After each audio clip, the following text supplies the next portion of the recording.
And giving us more updates. And now, viewers, it's time to shift our focus to the ambitious visit by Prime Minister Narendra Modi. Now has met with the leaders of several countries, including those from Italy, Indonesia, Norway, Britain, Egypt, South Korea and Portugal on the sidelines of the G20 summit and discussed the ways to improve and strengthen the ties. PM Modi arrived in the Brazilian city after concluding a two-day trip to Nigeria. PM Modi also met his Italian counterpart, Giorgia Meloni, and discussed ways to deepen the ties in defense, security, trade and technology. PM Modi also met Indonesian President Prabowo Subianto and discussed ways to improve ties in security, healthcare. The talks during PM Modi's meeting with Portugal Prime Minister Luis Montenegro focused on adding more vigor to the economic linkages between the two countries. Prime Minister Narendra Modi has held a bilateral meeting with his United Kingdom counterpart, Keir Starmer, on the sidelines of the G20 summit in Brazil. PM Modi described the meeting as extremely productive and expressed the eagerness to collaborate in areas such as technology, green energy, security and innovation.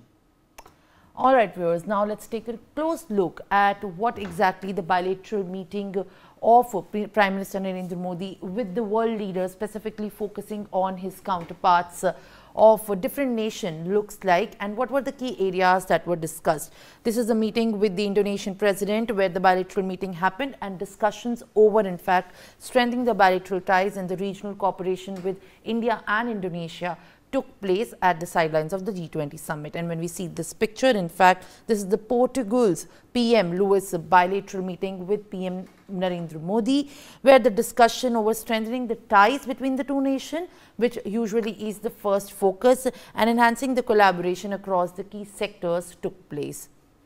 When we talk about, in fact, PM Narendra Modi's meeting with other counterparts of our world, where Norway's PM Jonas' bilateral meeting also took place, the discussion on strengthening the ties and also, in fact, relations in cooperation areas like blue economy, renewable energy, hydrogen, solar and wind projects, and focusing more on clean and green energy took place. He also met the counterpart of, in fact, Giorgia Meloni's, where Prime Minister Narendra Modi's bilateral talk took place, and held the meeting with the PM on the sidelines of a G20 summit, also enhancing the regional cooperations in the bilateral talk. Prime Minister Narendra Modi also met, in fact, the president of Abdel Fattah, who is in fact of Egypt, and PM also interacted during the first day of the Rio of the G20 summit. These are some of the key moments, in fact, viewers, that we are showing you just in the pictures, where the meeting, the bilateral ties are also put in perspective and discussed in detail about with the Prime Minister Narendra Modi on this important visit during the G20. PM Modi also met, in fact, interacted with the president of South Korea, where Yoon Suk Yeol, and this is a picture which you can see on the sidelines of G20. The South Korean president was seen interacting with Prime Minister Narendra Modi, focusing on how to deepen the ties between the two nations. And also, when we talk about this picture, in fact, on the initiatives launched last January and key international issues, PM Modi also met Macron and reviewed the progress on the ties between the two nations when we speak about. As the UK PM, in fact, PM Modi also met Keir Starmer, and the leaders took stock of the bilateral ties between both the countries. The picture that you can see right there on the screen. All right, viewers.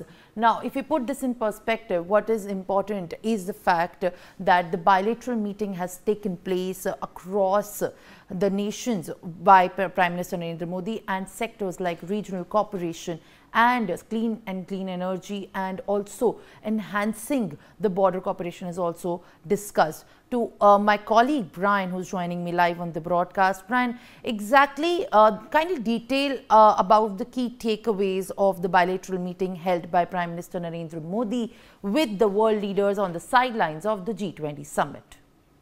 Well, Simran, Prime Minister Narendra Modi has strengthened global ties at G20 summit in Rio de Janeiro. He engaged in a series of bilateral meetings on the sidelines of the G20 summit that is happening in Brazil that focused on deepening cooperation with key global leaders. During his meeting with Italian Prime Minister Giorgia Meloni, also Prime Minister Narendra Modi emphasized strengthening ties in defense, security, trade, and technology also, and he even highlighted the broader impact of their partnership and stated that India actually friendship can greatly contribute to a better planet. And sharing the update on X also, he expressed optimism about cultural and educational collaboration alongside core areas of cooperation. And even in another significant interaction, also he also held discussions with Norwegian Prime Minister Jonas Gahr Store. Earlier, he even met Indonesian President Prabowo Subianto and even Portuguese and Spanish leaders as well, reflecting India's active engagement with diverse nations.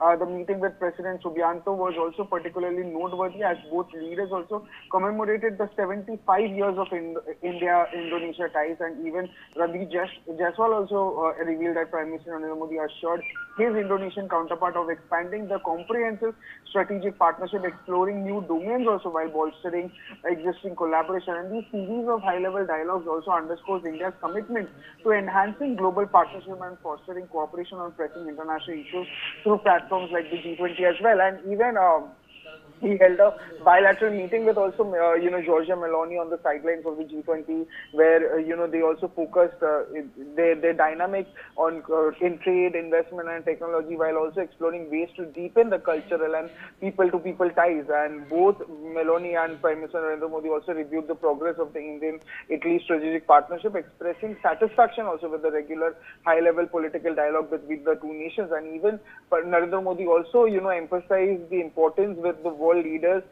to strengthen the economic ties. You talk about space, science, clean energy, telecommunication, AI, defense, all were a part of his bilateral meetings that he did on the sidelines of the summit also.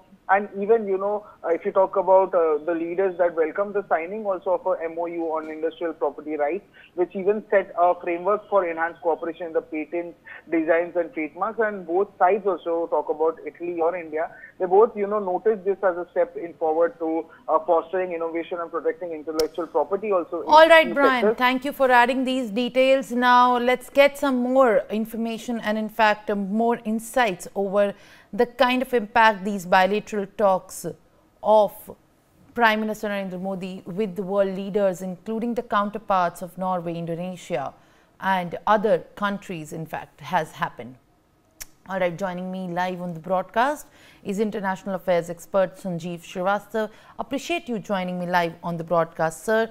How exactly do you view the G20 summit? This is the 19th G20 summit. What we are given to understand it is, in fact, when we talk about the bilateral ties, specifically with the nations where the cooperation is looking for more enhancement, and also the talks which are going in a smoother way right now. Prime Minister Narendra Modi has met with the various world leaders and discussed very key issues, prominent issues, deepening the regional cooperation. How do you view this, in fact, G20 summit from the lens of the Indian diplomacy and Indian leadership? Well, Simran, first of all, a very good morning to you. Good morning to all the viewers. This is yet another edition of a G20 summit, which is taking place in Rio de Janeiro, Brazil.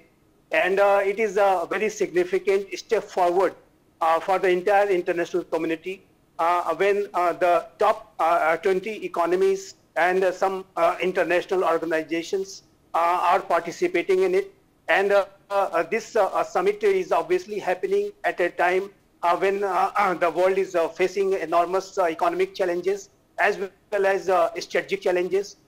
Two wars are going on, and those two wars have, obviously made an enormous negative impact on the various supply chains in the global economy, whether it is energy supply chain, food supply chain, or fertilizer supply chains.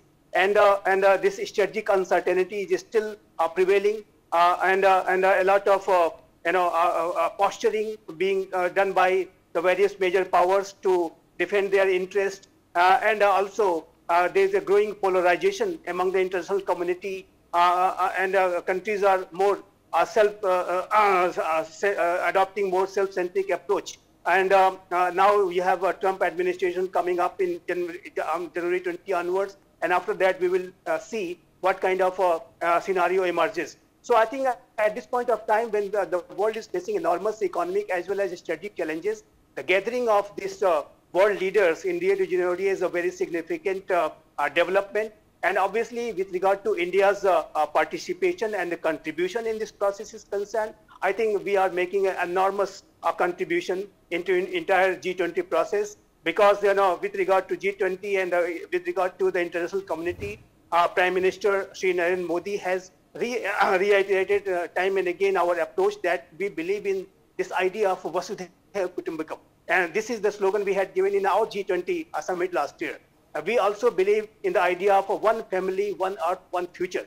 And with this kind of a vision and approach, India, is participating, and India is contributing in this process. And I think India has already enriched the entire G20, set up by organizing a very big festival-like, summit last year, when the entire nation participated. Entire India participated, many cities of India participated into the process. And I think the legacy which India has set, I think the Brazil is continuing, and I'm sure that South Africa, the next host of G20 summit next year, will carry it forward. So I think India's contribution has been enormous, and India is a very responsible global power. India has emerged as a global power in the international community, and the world is having a lot of expectations from India. And that you can see from the various bilaterals which Prime Minister Modi had. As Brian had just mentioned, and you yourself elaborated that what kind of a meeting Prime Minister Modi has had on the sidelines of G20 summit. And obviously these meetings have been thus far with various leaders of the Western countries as well as the countries of the global South. And these are the major economies, major countries of the world. And Simran, this kind of gatherings, when the world leaders meet for a big summit, it provides a great opportunity for the world leaders to share their bilateral perspective with each other on the sidelines of such summits. So I think India has utilized this opportunity, and other nations have also utilized this opportunity to interact with India. And that is why you can see that a lot of discussions has taken place, other than the main discussion what had gone on in the main summit meeting. And obviously the various issues like defense and futuristic approaches towards particularly the education and health, and as well as the collaboration in the various advanced technology sector has been discussed. So I think overall, I see a lot of constructive outcomes, good outcomes for the international community and for India too. And India has obviously in that process has contributed yet again into the entire G20 process. That is quite clear. All right, Sanjeev Srivastav, in fact, international affairs expert, has put this correctly into perspective of how it is going to be, in fact, very progressing, and how it is going to be very advantageous for India to look forward to also deciding and discussing with the world leaders after the G20 summit. All right, thank you for speaking.